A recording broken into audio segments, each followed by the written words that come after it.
18ാം ലോക്സഭയിലേക്കുള്ള തെരഞ്ഞെടുപ്പിൻ്റെ കേരളത്തിലെ പോളിംഗ് ഇന്ന് ആരംഭിച്ചു കഴിഞ്ഞു. വളരെ നല്ല ആത്മവിശ്വാസത്തോടെയാണ് ഈ പോളിങ്ങിനെ ഐക്യ ജനാധിപത്യ മുന്നണി കാണുന്നത്.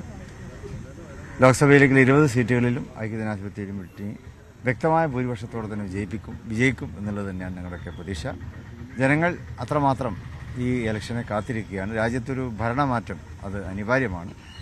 അനുദിനമുള്ള സംഭവവികാസങ്ങൾ അത് ജനങ്ങളെ കൂടുതൽ അതേക്കുറിച്ച് ഇരുത്തി ചിന്തിപ്പിക്കുന്നുണ്ട്. ഇപ്പോൾ കഴിഞ്ഞ 1-2 ദിവസങ്ങളിലായി കേന്ദ്രത്തിലും മറ്റും നടന്നു വരുന്ന പ്രതിഭാസങ്ങൾ അത് തീർച്ചയായിട്ടും ഐക്യ ജനാധിപത്യ മുന്നണിക്കും ഇന്ത്യ മുന്നണിക്കും പ്രതീക്ഷ നൽകുന്ന കാര്യമാണ്. അതെല്ലാം തന്നെ ഇന്ന് വോട്ടായിട്ട് മാറും. ആ ഒരു നല്ല ഒരു പ്രത്യേകമായിട്ടുള്ളൊരു സന്തോഷത്തിലാണ് ഞങ്ങളെല്ലാവരും ഉള്ളത്. ഈ സമസ്യയടക്കമുള്ള കുറേ വിഷയങ്ങളൊക്കെ അവസാന നിമിഷം ചർച്ച ചെയ്തു. അതെങ്ങനെയാണ് ബാധിക്കാൻ? അതൊക്കെ തീർന്നല്ലോ. അതൊക്കെ ഇന്നിപ്പോൾ അതൊന്നും അല്ലല്ലോ വിഷയം. ഇന്നിപ്പോൾ തങ്ങൾ പറഞ്ഞ അതാണ് വിഷയം. ഇന്ത്യ രാജ്യത്ത് കടുത്ത വിഭാഗീയതയും വർഗീയതയും ഒക്കെ പ്രചരിപ്പിക്കാൻ ഒരു കൂട്ടർ ഇറങ്ങുമ്പോൾ മറ്റെല്ലാ വിഷയങ്ങളും അതിൻ്റെ പിറകിലാണ്.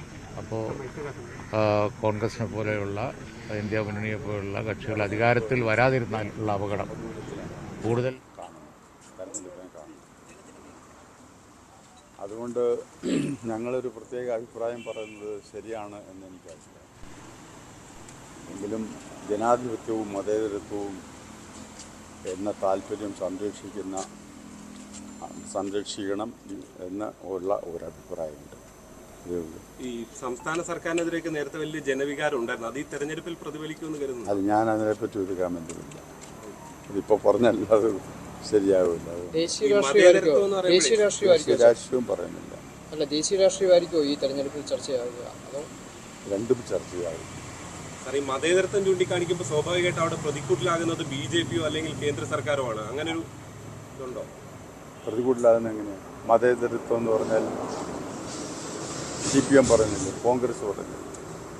അല്ല, BJP ഒരു മതേതരമല്ല എന്ന് അത് ജനങ്ങൾ പറയുന്നതല്ലേ, അല്ലാതെ അല്ല. ശരിക്കും മതേതരത്വവും ജനാധിപത്യവും അതല്ലേ നമ്മുടെ നെടുംതൂണുകൾ.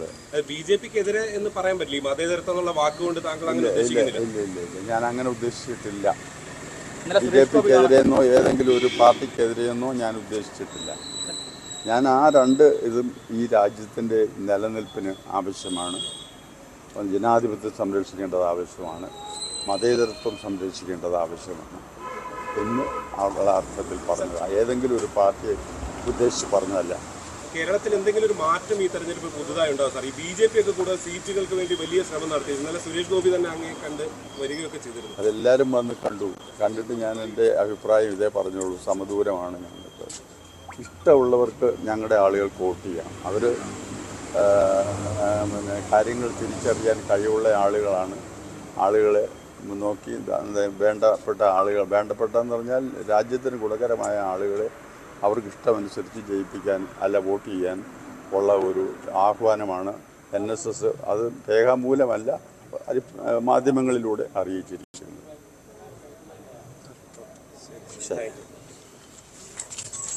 NSS general secretary Sukumaran Nair vote ചെയ്ത് മടങ്ങുന്നു. അദ്ദേഹം സമദൂര സിദ്ധാന്തത്തിൽ ഉറച്ചു നിൽക്കുന്നു. NSS അംഗങ്ങൾക്ക് അറിയാം ആർക്കാണ് വോട്ട് ചെയ്യേണ്ടത് എന്ന്. അതനുസരിച്ച് അവർ വോട്ട് ചെയ്യും, അവർ തീരുമാനിച്ചിട്ടുണ്ട് എന്ന് പറഞ്ഞു വെക്കുന്നു. ഒരു രാഷ്ട്രീയ പാർട്ടിക്കും എതിരല്ല തന്റെ നിലപാട് എന്നും അദ്ദേഹം പറഞ്ഞു വെക്കുകയാണ്.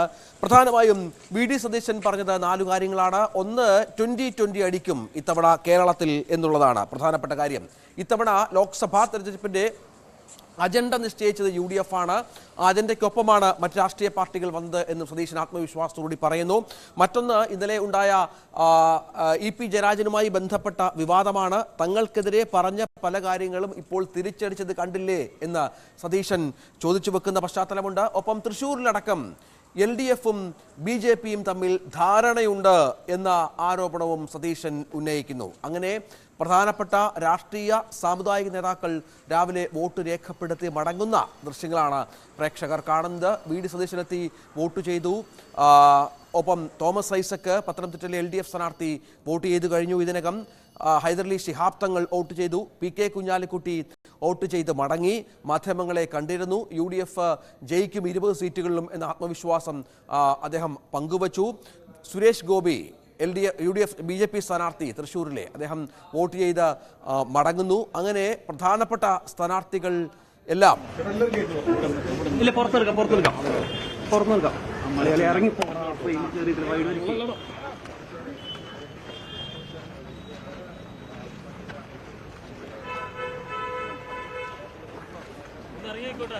തൃശ്ശൂരിലെ NDA സ്ഥാനാർത്ഥി സുരേഷ് ഗോപി വോട്ട് ചെയ്ത് മടങ്ങുന്നു. അദ്ദേഹം മാധ്യമങ്ങളെ കാണും എന്ന് കരുതുന്നു. അല്പം മാറി നിന്ന് മാധ്യമങ്ങളോട് സംസാരിക്കാം എന്നാണ് അദ്ദേഹം വ്യക്തമാക്കിയിരിക്കുന്നത്. രാവിലെ മുതൽ തന്നെ മിക്ക ബൂത്തുകളിലും വലിയ നിര അനുഭവപ്പെടുന്നുണ്ട്.